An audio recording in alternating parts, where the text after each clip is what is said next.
I always wanted to be a footballer. I just wasn't particularly good at it, was the problem.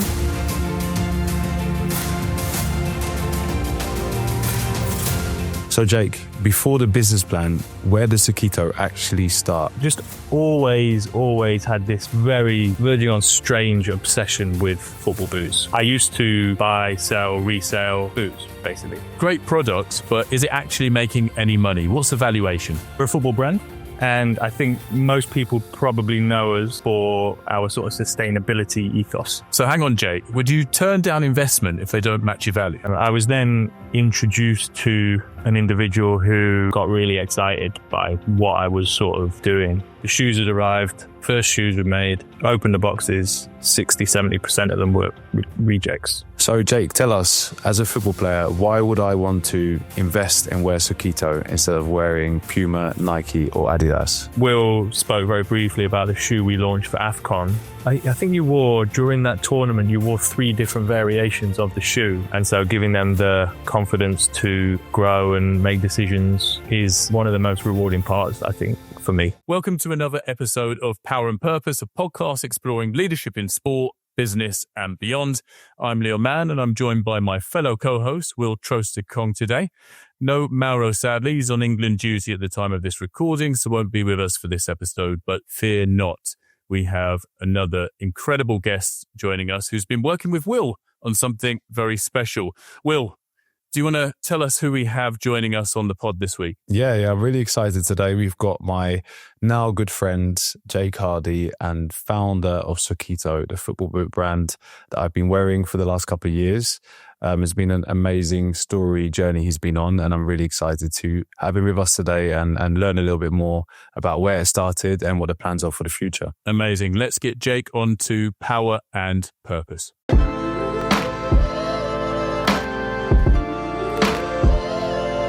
Jake, welcome to Power and Purpose. It's a pleasure to have you on the pod.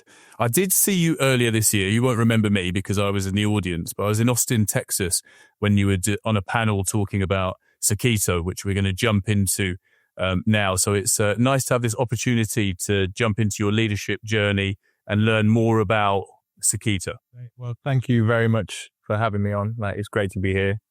Really looking forward to telling you a little bit more. It sounds like we've sort of crossed paths before. So yeah, I'm really looking forward to talking you through things and telling you a bit more about the journey. And of course, yeah, I tracked down all the good people. Very well. So very happy to have you here on as well. And I look forward to also finding out a little bit more. I know that we've been friends and partners in some kind of way in Sokito now for over 2.5 years, I believe, or 3 years almost. But there's also so much that I want to know about Sokito and your journey. So really looking forward to this one. Yeah, of course. So we're a football brand, and I think most people probably know us for our sort of sustainability ethos. So we launched the brand sort of 2.5 years ago with a real sort of clear mission to try and reduce football's impact on the planet. And initially through product only. So we had the most sustainable football boot on the market at the time of our launch, made mainly from recycled materials. But we also launched with a recycling program. So people could send in old boots, we'd recycle them. Long term, our intention is to be able to reuse some of those materials into new boots. And we've sort of grown from there, really. So that was sort of 2.5 years ago. We are continually developing new product. So we have now the Scudetto, which is the shoe that William is wearing. And it's the most sustainable boot on the market. It's made mainly from plant-based materials. So beans, sugarcane, bamboo, a whole host of really interesting eco materials. And really what we want to try and show and try and do is that you can have incredibly high levels of performance without compromising on impact on the planet. And you can reduce your impact on the planet. That's kind of what we stand for. There's a lot of stuff on the way. So the business is growing in a really, really nice way at the moment. And we are now going from having 1 or 2 shoes to a full range of football products, but all sort of holding on to that ethos that we have of reducing the impact on the planet. That's incredible. It's incredible to be in such a competitive market and establish a product with really clear values behind it. And I'd like to now kind of like pull back to look at the journey into that. So obviously you're the founder, you're the brain behind Sokito. So let's start with your relationship with football and where it started and where these values developed. Sure. So I always wanted to be a footballer. I just wasn't particularly good at it, was the problem. So yeah, always sort of tried to play, made it to semi-professional kind of level and tapped out, to be honest with you. So stopped playing when I was 17, 18. But just always had this very sort of verging on strange obsession with football boots and shoes. And when I used to play, I used to wear literally a different pair every single time I trained. Single time I played on the pitch, I'd wear a different pair of boots. And I used to buy, sell, resell boots, basically. That was how I made a living when I was going through school, coming out of school, college, and whilst my friends were at uni, I bought and sold football boots, basically. And I'm not sure where that passion really came from, to be quite honest with you, but I'd literally just sit at home and cut shoes up, see what was inside, see how they were made. And I've always collected. So I've got now probably 300-400 pairs of boots. And I think I've probably tried every boot from the big brands over the last sort of 20 odd years. That was my sort of passion, really. And then right at the sort of start of the journey and starting to build Sokito and think what that could be, this was way back about 8 years ago. So in terms of when I started working on what became Sokito to launching Sokito, there was about 5.5 years. So it took a long time. And I was on holiday in Vietnam, and there were all of these like tailor shops where you could get a pair of brogues, a pair of trainers, a suit, a shirt, whatever you wanted, tailor-made overnight. And being sort of weirdly, mildly obsessed with football boots, I tried to get a pair of boots made. And it didn't work. But for about a year, I was going back and forth with this factory trying to make a pair of tailor-made football boots for me, for nothing else, just purely out of the passion for it. About a year later, I went back to Vietnam, and I found out that this sort of factory that I was talking to was buying all of the scrap material from the big sportswear factories in Vietnam. So the other big brands, when they had end-of-line stock or damaged material, they'd throw it out and be on the way to landfill. And these factories would intercept it and turn it into tailor-made, custom-made products. And I just thought it was like fascinating. And for me, it was a light bulb moment of, oh shit, where would that have gone? What would have happened to that material? And that's when I started looking into the impact of the football industry on the planet. You know, found out that there's 12.5 million pairs of boots that go into landfill every year, which is huge. And they don't decompose, or if they do, it takes 1,000 years plus. And that was when I thought, oh shit, these boots that I've been building for the past year for me, what if we did them in a way which reduced that impact, reduced the wastage, and tried to deal with what was quite clearly a problem in the industry, but no one was talking about. I love that. I think I love the discovery journey that you were on as well so much, finding something that you're passionate about. And yeah, if we talk about purpose, which we do a lot on this podcast, it's clear to see how that started and where you kind of got that drive from. And if you just go back to the time when you were playing and trying all those boots, was there anything in your mind then already about wanting to have a boot brand, or was it just a collection of experiences that brought you to a moment where you thought, actually, I can do something, which you mentioned, a light bulb moment? Yeah, there was no thought of that. To be honest, I think I always thought it was fairly impossible to create a boot brand. But I come from a fairly sort of entrepreneurial family, and I'd always, even throughout school, I'd always had little sort of side hustles, I suppose. And I'd always known I wanted to do something. I'd always known I wanted to build a business. And all of the money I'd ever made from all of my sort of side hustles, I kept for a rainy day for the startup money for the business when I had the idea. And so when I had that idea, that funded the business, got it to a point where we then raised external funding, and that's really started the journey. And Jake, I mean, there's one thing having an idea. Many of us have ideas. Many of the listeners will have incredible ideas, but then it's taking it from an idea to actually a first step of doing something that leads to a path of achievement and success and scaling and growing and failing and going again and going again. Can you give us a sense of like a breakthrough moment, if you like, where it went from, wow, this is a cool idea, what could I do here? Or let me explore this space a little bit more, to, oh, wow, actually, this can be something much bigger maybe than my initial thought. Yeah, I think it was probably meeting the first investor, to be quite honest. So throughout the sort of journey that I was going on, really personally, just trying to build a shoe for myself, I was then introduced to an individual who got really excited by what I was sort of doing, basically. Were you looking for that investor at the time? No, I was just talking to people, talking to business owners, people in various positions, people in footwear, just to really broaden my knowledge and try and figure out if there was anything that was doable. And, you know, it completely pivoted, really. Like, the sustainability was always a part of the business, but right at the start, we wanted to make 3D printed, tailor-made football boots. So that was the initial plan. That's how we raised the first block of funding. That's really difficult, it turns out.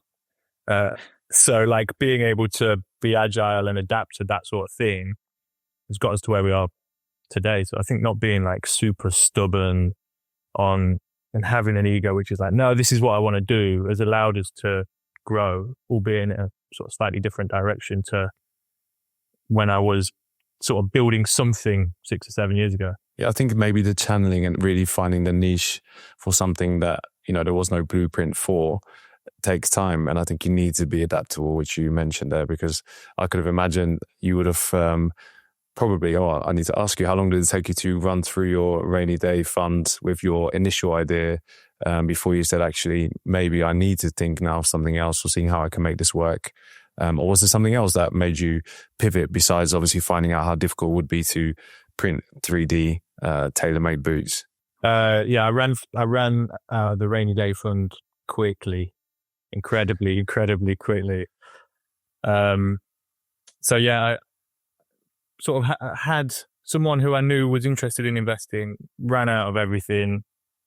I'd quit my job at the time. Basically sold all my belongings. So I sold. So you were all in at this point. I literally sold everything I owned. Was living with my mum, working out of the garage. Got a job pot washing initially, and then I got a job in the local pub, and I was working midday to midnight at the local pub, getting up at 5 or 6 a.m, working till midday, 7 days a week for about a year, so that some cash would be coming in. Literally didn't see friends for a year, pretty much. And then we managed to convert those first investors once we got the business and the brand to a certain position. And there's been a couple of phases like that, where I think a lot of people would have given up, and it's been really, really difficult. But it really makes you appreciate the good moments when you get those two. So where you are now, Jake, just to understand, because obviously we met at a slightly later stage when there was already a boot to be tried, a recommendation from another football player, John Bostock, that I knew from when I was very young. There must have been so many moments, like you said, where you probably considered stopping and giving up on that initial idea. So what was that stubbornness or what was that persistence that kept you going, even though there were so many roadblocks, to try and make Sokito what it is today? It's a good question. I don't think I've ever thought of stopping, actually. It's been really, really difficult. But, there was a time just after the launch. I think probably a few months before we first met, Will, where we launched the brand, launch day, the shoes had arrived, first shoes were made, opened the boxes, 60-70% of them were rejects. There was defective issues with the shoes. We physically had to go through every single box, send them back to be repaired. I had the launch party the next day, feeling terrible because half the product wasn't right.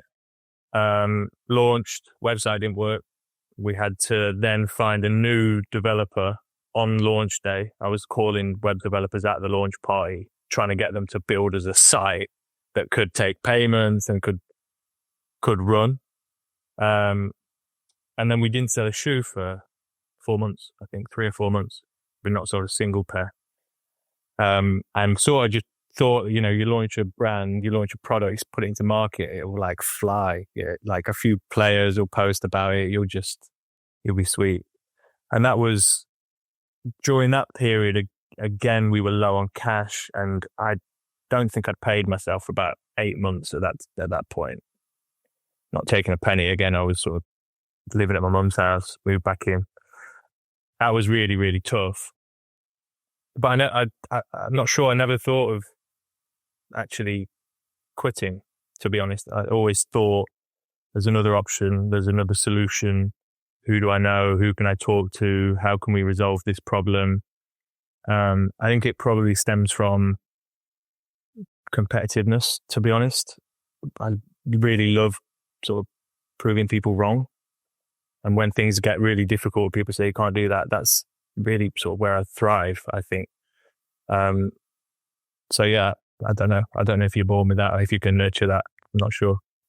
I'm really interested, Jake, in the dynamic with investors because, people hear about investors and they get excited and it's like, right, okay, this is it now. Someone's given me some money and I can just run off and make things happen. But actually, from my experience in talking to many different founders, when something is really values driven and there's such a strong belief in the product and the way that things should be developed, and in this case, sustainability, impact on the environment, having someone come in as an investor and then suddenly have a significant opinion potentially because of the investment that they've made can cause serious tension if they're not completely aligned with the way that you want to develop and take forward your product. So I'm interested in that dynamic and how you've managed things as a leader in terms of bringing people on board. And we'll get more into that because you've got an incredible model that we'll talk about in the athlete investor model. We'll talk about that a bit later. But in terms of that dynamic with investors, I think I'd be really curious to understand kind of how you've potentially managed tensions, or maybe they just didn't exist. Yeah, it's a great question. I think, most of the time you're completely right. But we kind of knew that would be the case. Because we're building a business which we balance profit and planet. We don't over sort of produce product. We don't we could very easily be selling more shoes than we do today, but we'd be growing in the wrong way, and we want to manage things in the right way. So we were very, very careful to just not take any money, basically. So unless, early days, there was maybe 1 or 2 investors, which, we've since bought out because values didn't align with what we were doing. And it was very, very hard work to justify decisions. But, we've now got 130 investors, I think. And that means that we've not got really one investor that's invested a significant chunk.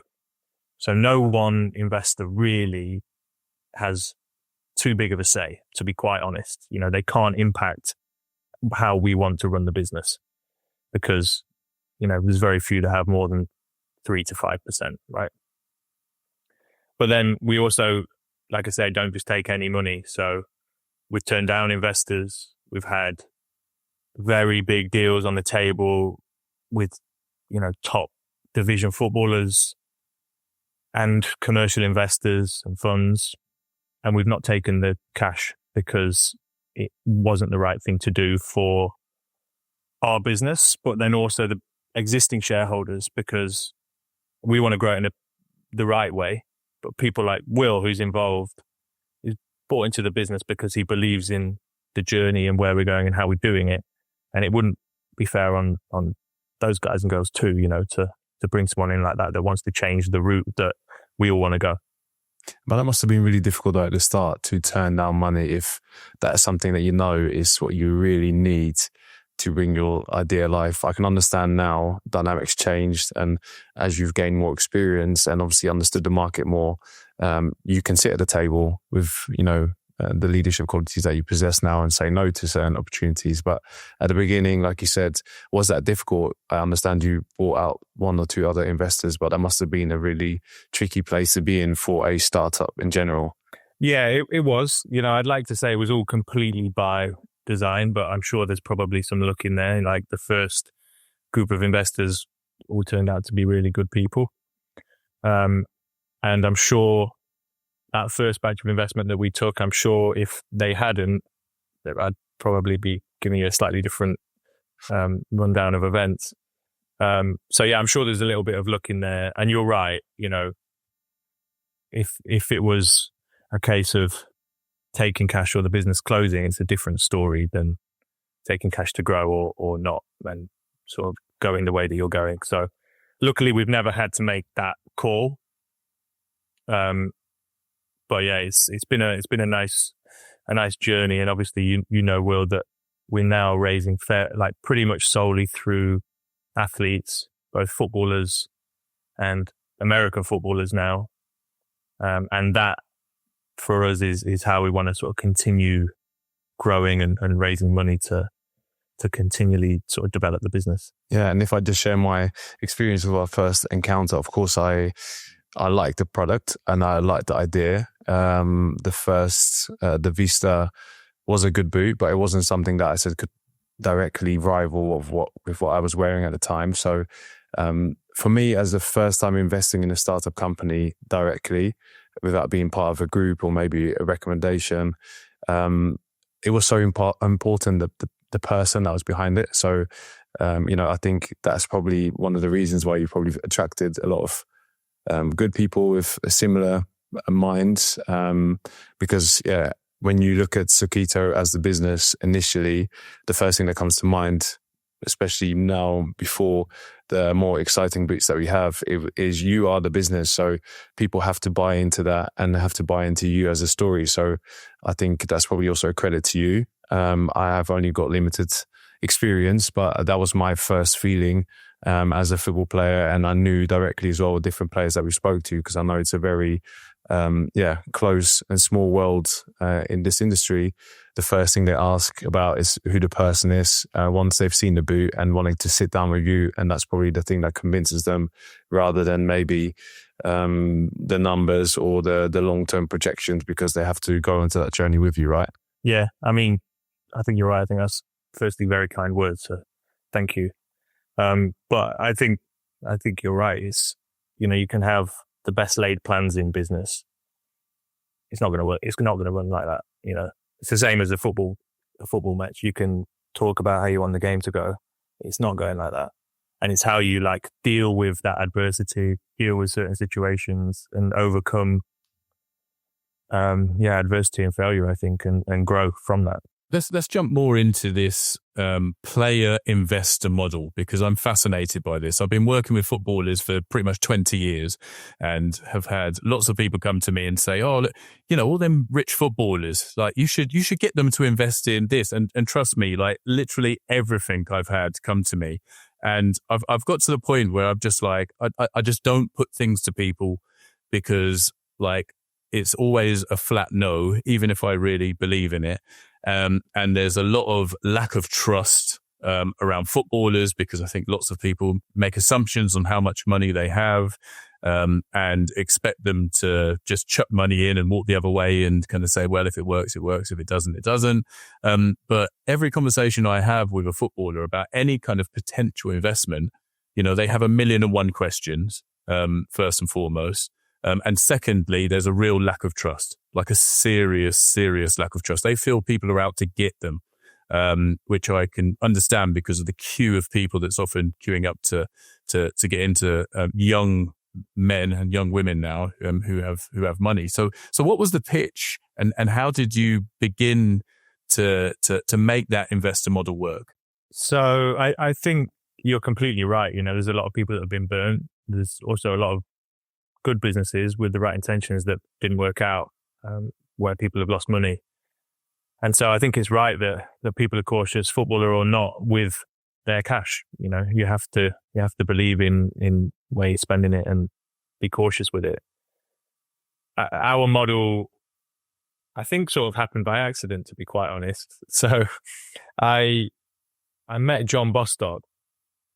So John at the time was playing for Notts County, I believe. I was in Nottingham, living in Nottingham at the time, and he posted a picture on his Instagram story of a pair of his old boots that were snapped in half. And I messaged him about our recycling program. So we then got talking, and it turns out he was massively into football boots. And we sort of spoke, and it came up very naturally of him investing into the business, because he was just super passionate about the product, what we were doing, believed in it, liked the shoes, wore the original Defects for quite a long time. And then that really was like, okay, so how can we access other individuals, and what do they look like?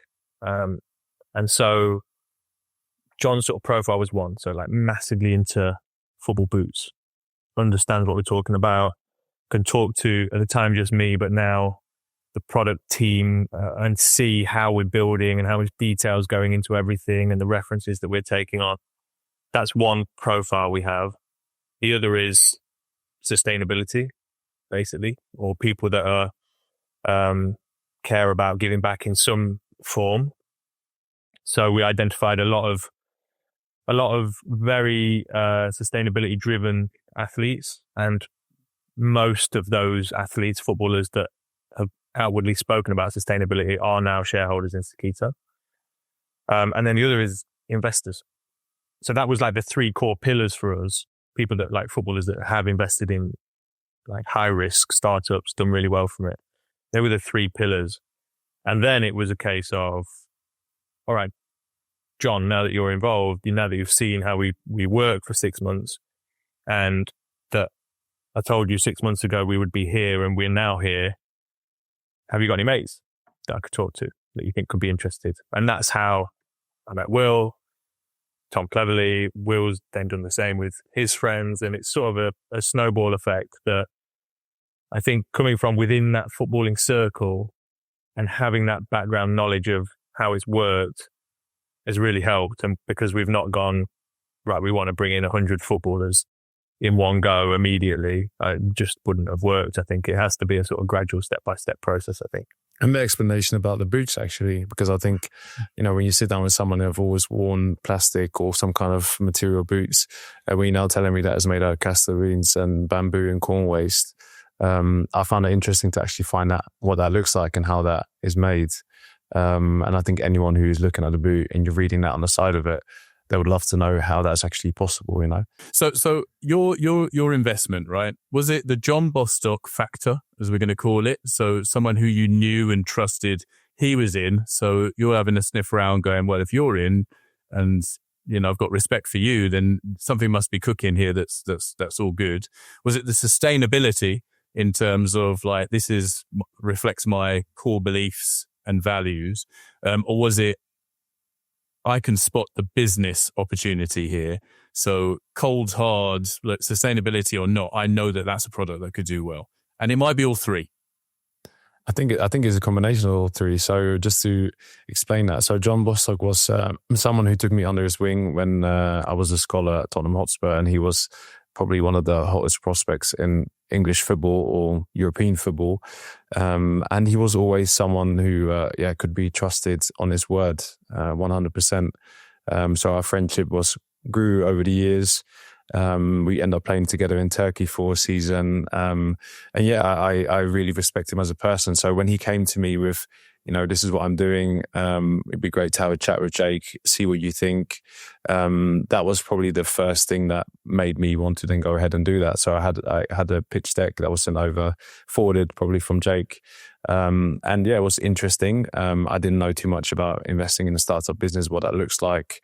And the whole sustainability for me was also very interesting, but it was something that I wasn't very aware of. So the more we kind of heard about that and understood talking to Jake, I thought, wow, actually, these are things that are really, really important. Of course, everything that goes on with the greenhouse effect and stuff that you talk about, climate change, but to then understand and probably see it firsthand made it a little bit more relatable in my own world, where, I was so used to wearing a different pair of boots every couple of weeks, and not thinking twice about where those old pairs go to.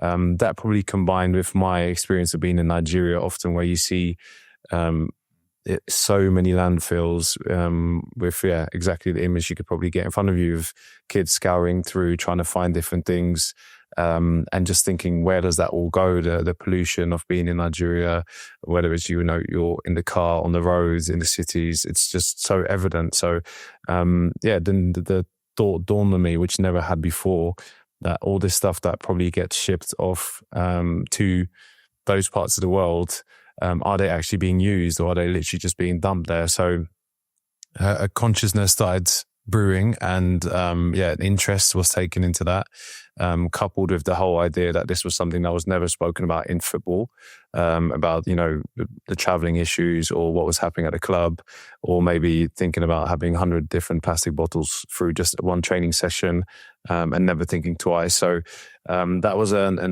something that sparked with me, and I quickly realized, well, there must be a change that can be made in football, or a conversation to be had. So that's the conversation I also had with Jake, and understanding that by wearing these boots, all of a sudden you have something to talk about, because whenever you're in the change room, if it's not about someone's new car or what he's wearing, it's probably about what football boots he's trying on that day. If I just talk about the shallow topics of change room dynamics, then the last part was also the investor, and seeing as an investor and seeing what it could potentially mean moving forward. It was something that I actually understood something about, because sometimes you get pitches about different products that are maybe futuristic or aren't necessarily a market that I know well. But football boots also felt like something that I loved and studied as a kid, and always wanted to try different ones. And that actually coincided with my deal with Nike, who I'd been with for many years before ending. So I thought, okay, do I try now to push to sign with a different brand? Which was quite difficult after the COVID market in that world.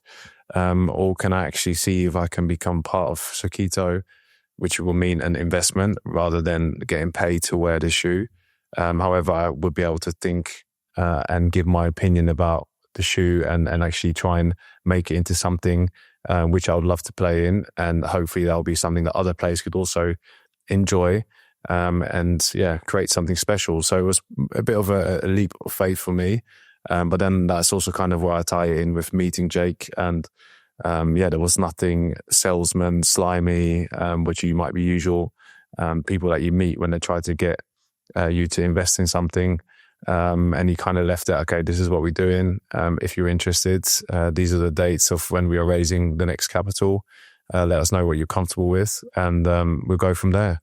So I think it was quite, precautious at the start. And once I got to know Jake and the product better, and then of course we had the excitement of the Nigeria boot for the AFCON, which was something which really, I think exploded everything. I was also one of the people probably calling Jake, seeing if I could hand him over more money, and hopefully he liked me at that point to try and accept that. So it's been really, really exciting just to be part of and understand what you can do when you put your heads together. and also challenging the market. And, I'm not a player that's going to be the face of Nike or Adidas. I've never been, never will be. But yeah, I would love to be part of something that might be bigger, better, and designed on the Maverick idea. And it's also for players that are probably within that realm as well, which aren't your Ronaldos or your Haaland. So that's something that really excited me. Jake, footballers get a bad rap in terms of their public image, etc. But just listening to Will talk about the reasons, the depth of understanding, the level of engagement. I mean, give us a sense in terms of, you said, how many investors are there now? 100 odds, did you say? Give us a sense of the energy coming from them in terms of their excitement around this product as well, because I think for our audience, that's genuine insight that we don't find regularly.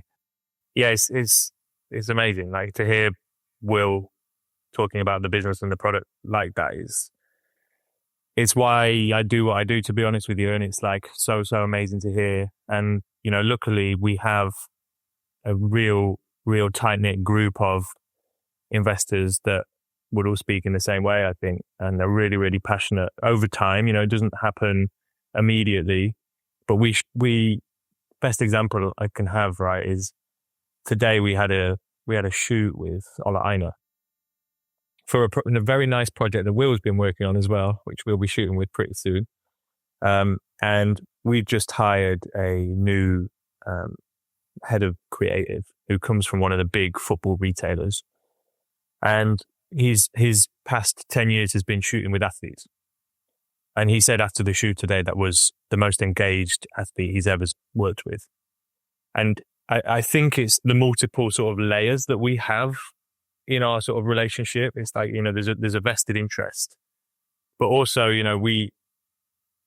I'd like to think Will would back me up on this. It's we're not asking anyone to do something they don't want to do. It's not right, can you take pictures of this in blue and pose for the camera every couple of months? It's not like that. So we like to try and build a very personal relationship. I think it's really important because these are the people that are going to be growing the business, right? And the best thing for me is when people think Will owns the brand himself, or another of the athletes is the owner and the founder. That's what I told him, Jake. Yeah, I was so fine with that because it's that's great, and to have the athletes talking in that way and liking the product in that way, and then also helping us improve the product is a really, really interactive process. So Will spoke very briefly about the shoe we launched for AFCON.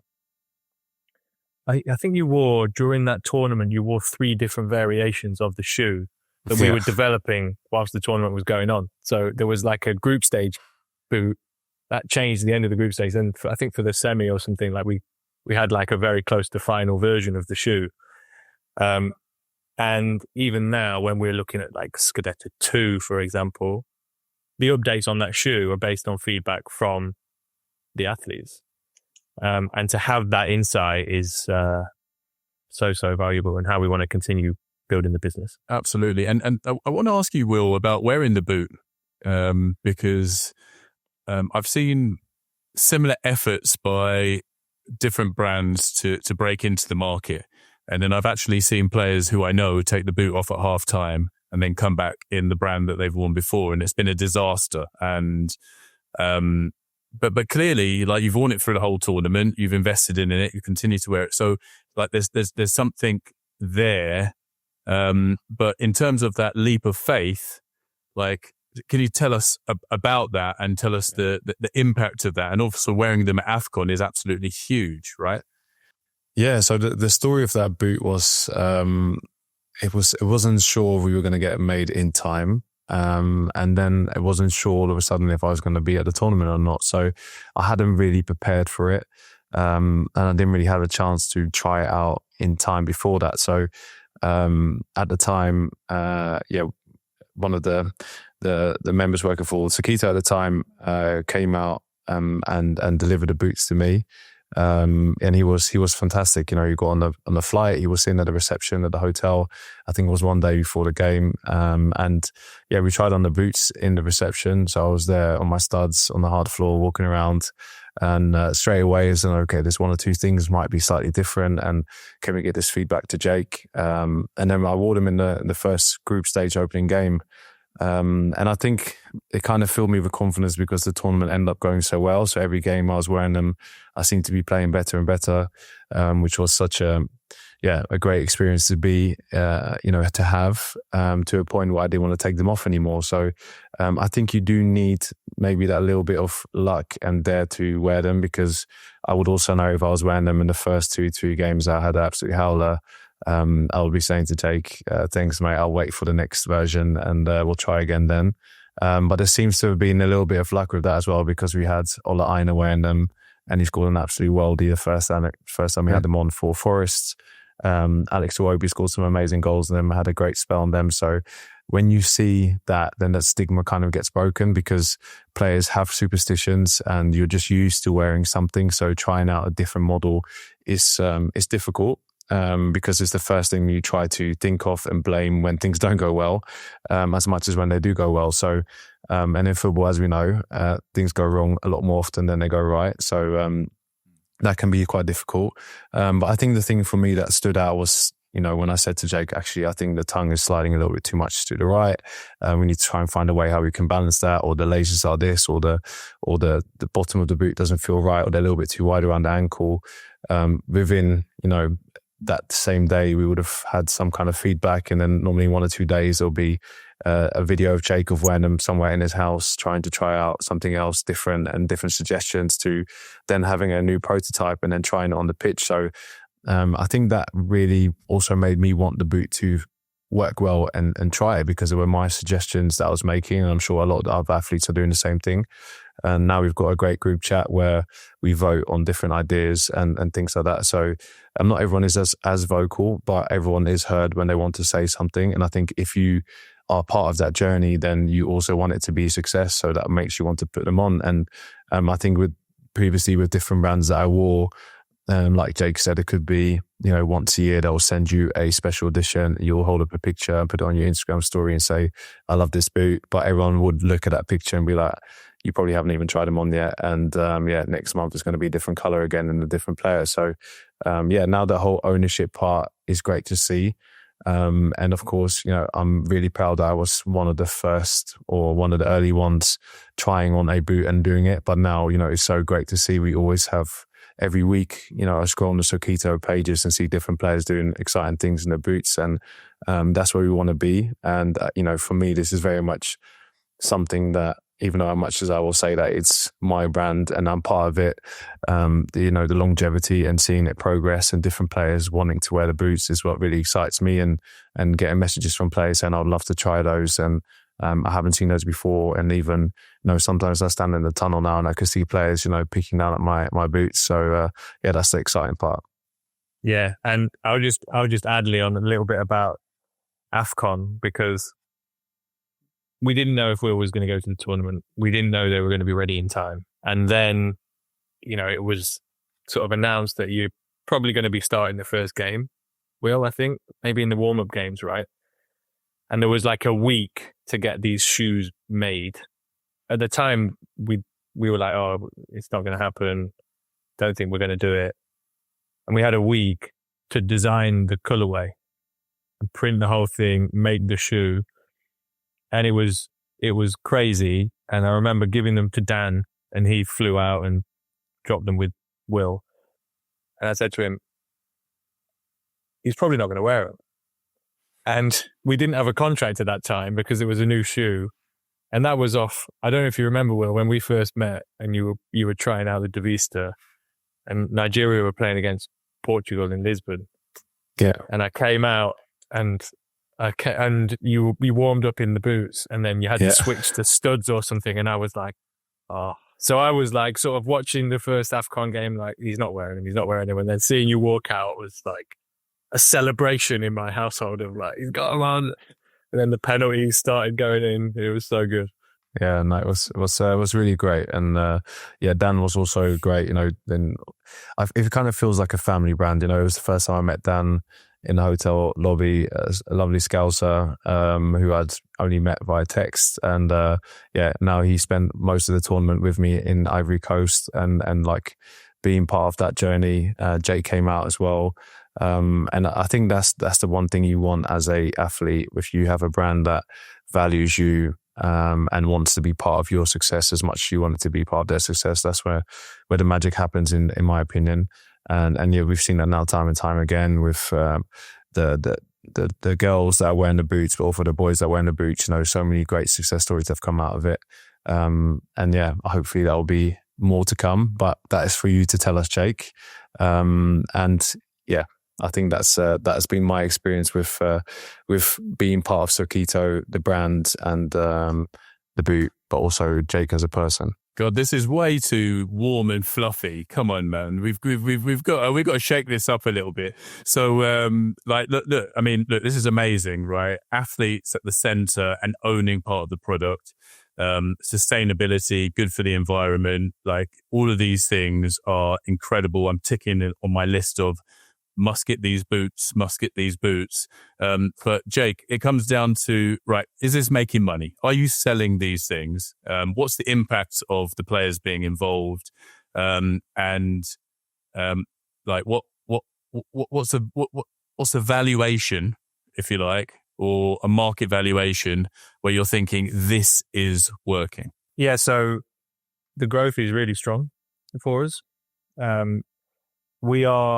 This year we'll probably hit 300 or 400% above last year, which was about 300% growth on the year before. So that's where we're sort of tracking around 3 or 4x year on year. And that's a little bit slower, but that's where we want to keep going for at least sort of the next 5 years. The valuation has sort of followed suit across those multiples, and we think in the next sort of 3 to 5 years, we'll get the business to 100 million plus valuation. We're worldwide now. So the US is our biggest market. We've launched in China. We're launching in Japan. We've launched in Australia, Singapore, Malaysia, all over Asia, all throughout Europe, and a lot of North America too. So yeah, growth's been really strong. I think the best thing is, we build a business mainly for its impact, right, and sustainability. And we then built the Scudetto, which the biggest football retailer in Europe awarded it the best boot of the year in 2024. That didn't factor anything to do with impact or sustainability. So we've built, we think, the best possible product for the price. And then the sustainability is just an added benefit on top of that. And it's allowed us to grow. So the team's grown and the product range is growing massively. Sales channels are growing. So yeah, things are looking good. There's obviously 1,000,001 challenges every day. But we're certainly going in the right direction. Tell us about those challenges, Jake. I want to hear it as well as an investor. Give me some bad news. What's been the biggest challenge as of late? I know that you've grown a lot, and we've spoken about the new people that you brought on. So what's it like for you as the founder of Sokito and now leader of the company to delegate and also deal with those challenges that people bring to your table? Yeah, so I mean, there's challenges all the time. Product, keeping a really, really high level of quality control on product, existing product and new product.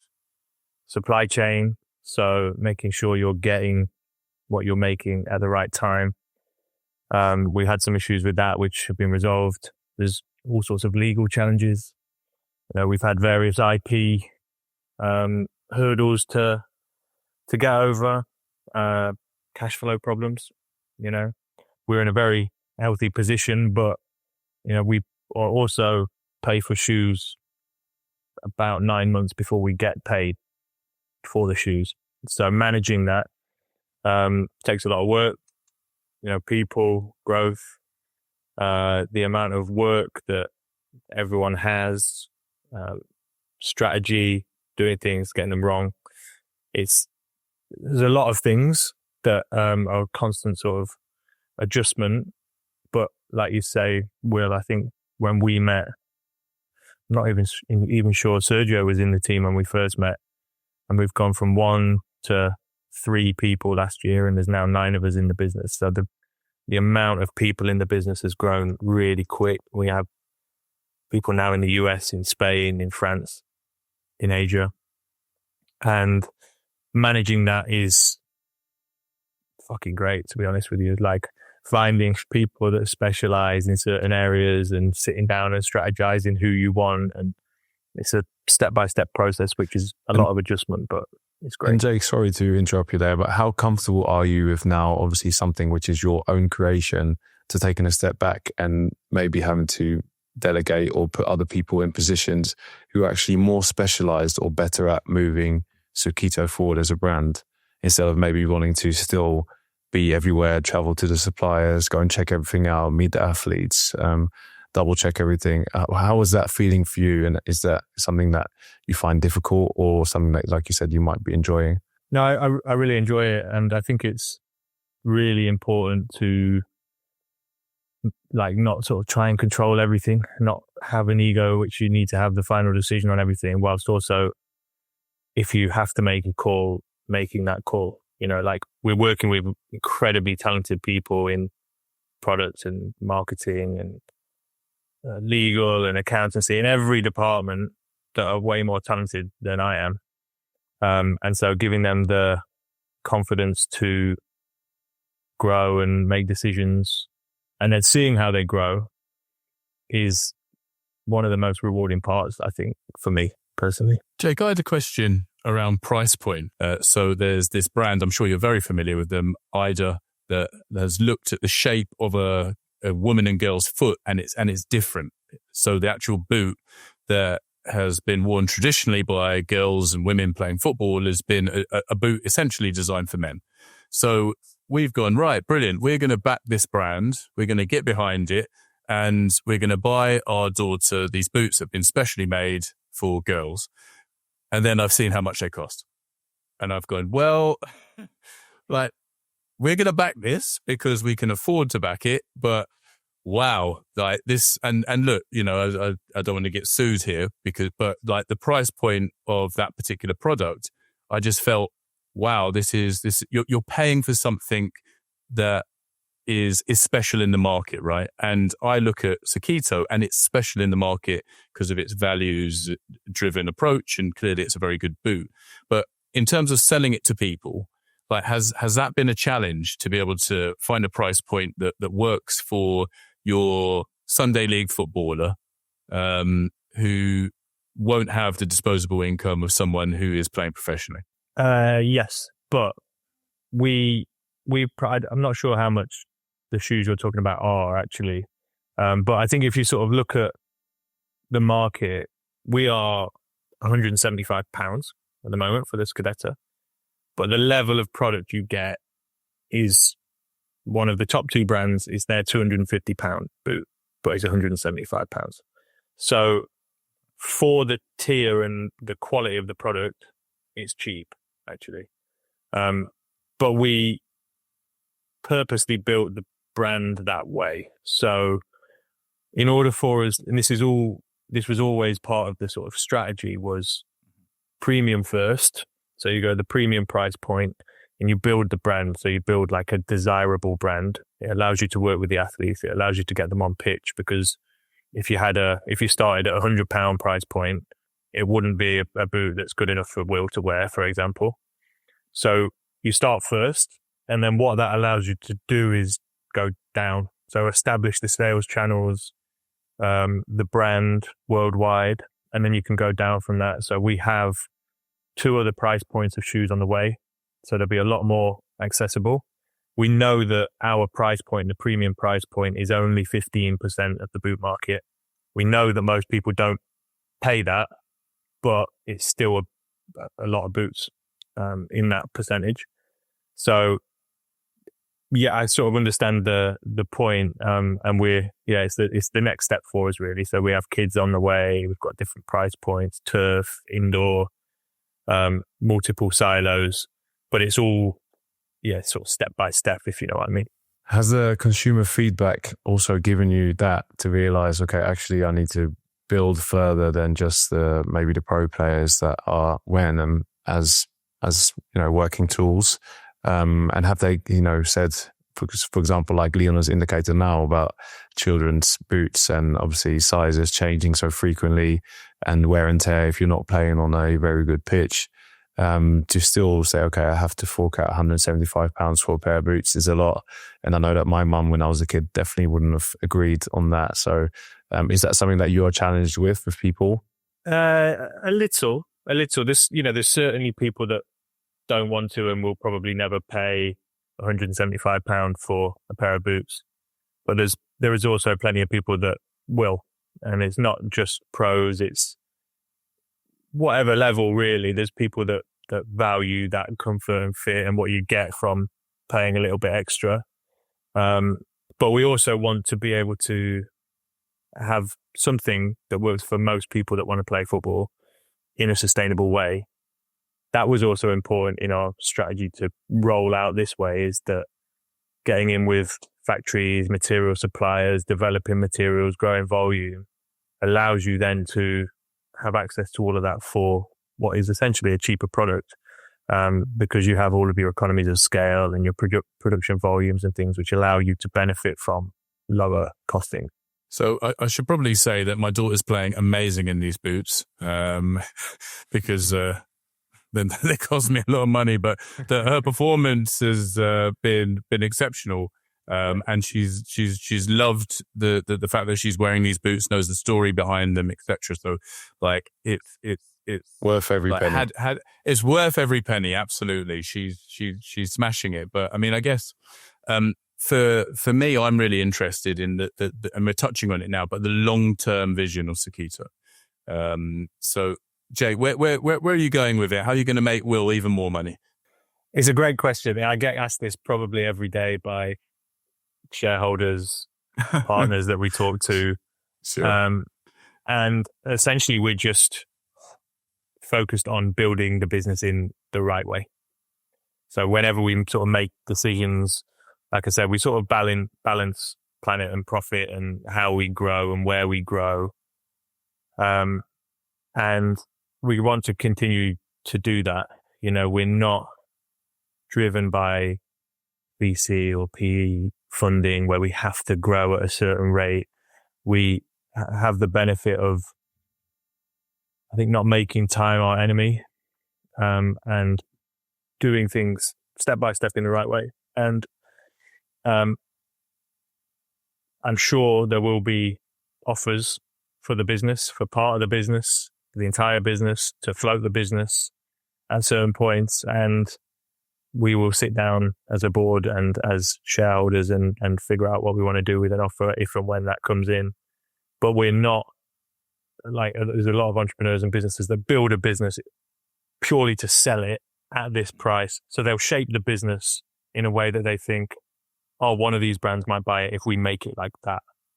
We're building a business that we think does the right things. And if there's offers, we'll analyze those offers. But that's really, really important for us, is to not lose sight of why we started this. And that's to try and do football in a better way, basically. And I guess if you were looking at the potential for an exit, you would be evaluating that said company's commitment to sustainability, to environment, and to the approach that has got you to where you are and will be, no doubt. Exactly.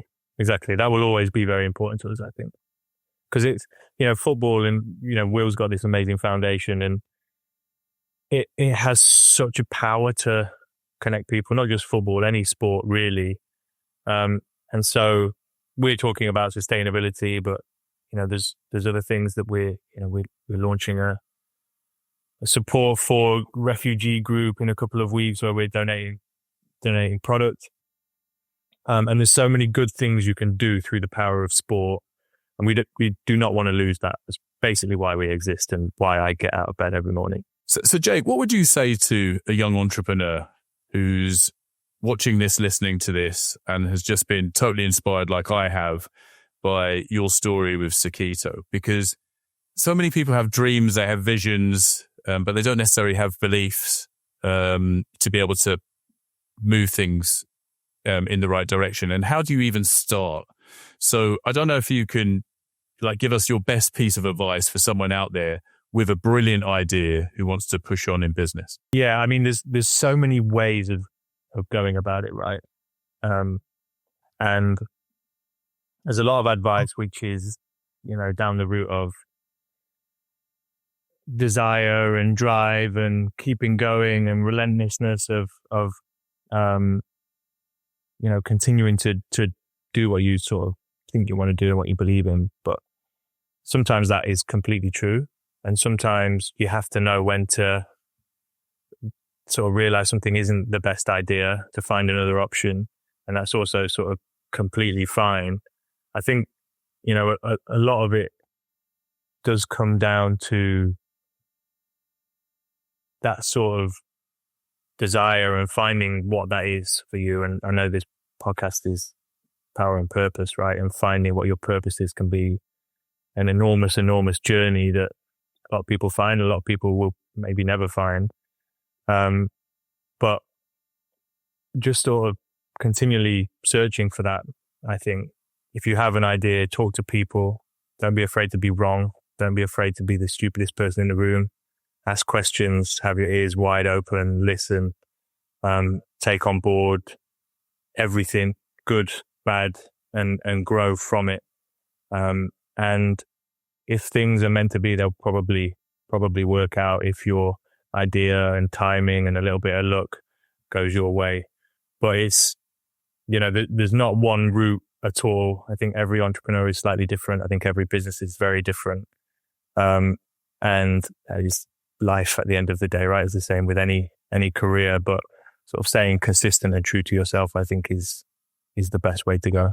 And if I can just chip in, because obviously I feel like I'm finally getting to know Jake after all these years, but my impression of him, not just on this podcast, but I think the thing for me that seems to have been your power throughout is being your adaptability, but also your fluidity, because I think these are conversations that are not necessarily here, but I can't remember there's been once you've told me this is how we're doing things. You've always asked questions, even in our group chat with all of our investors, has always been very much trying to understand and get the feedback from people and taking that on board, and never really rushing to a decision. So I think that is also something that has probably brought you where you are now. You know best out of everyone how far you are in your journey, finding your real purpose. But I feel like you have done so much already. But it's just become so clear that for me, your story of success, and even if it's now with Sokito being in football, and a few months ago we had a conversation about American football, and now it's a new different market, and that being able to really keeping moving, and like you said, going with the tides, and not really letting your ego take over and saying, this is how I'm going to do it, this is what I'm going to do, and I will die on that hill. I think has been such a big part of your success from my perspective. Only you've seen the last couple of years, working with you up close, but also hearing you speak about all the time before that. Yeah, I think it's super, super important for me anyway. There's lots of different types of leaders, business, sports, as you're sort of talking to on this podcast, and everyone has a slightly different way of approaching these things. But for me, that's super, super important. Feedback is the thing which will drive you on, I think. Well, Jake, thank you so much for sharing your story with us, sharing the story of Sokito. I hope everyone's running out and buying a pair because of sustainability. The environment matters. It really does. And it can be a trendy conversation, but, ultimately, it's the protection of the planet. And I'm not sure what is more important than that. So thank you for sharing your story. It's been fascinating listening to you. And to all of our listeners, thank you for joining us for this Power and Purpose podcast. Please subscribe, share this episode if you've enjoyed it, which I'm sure you have. So thank you until next time, and take care.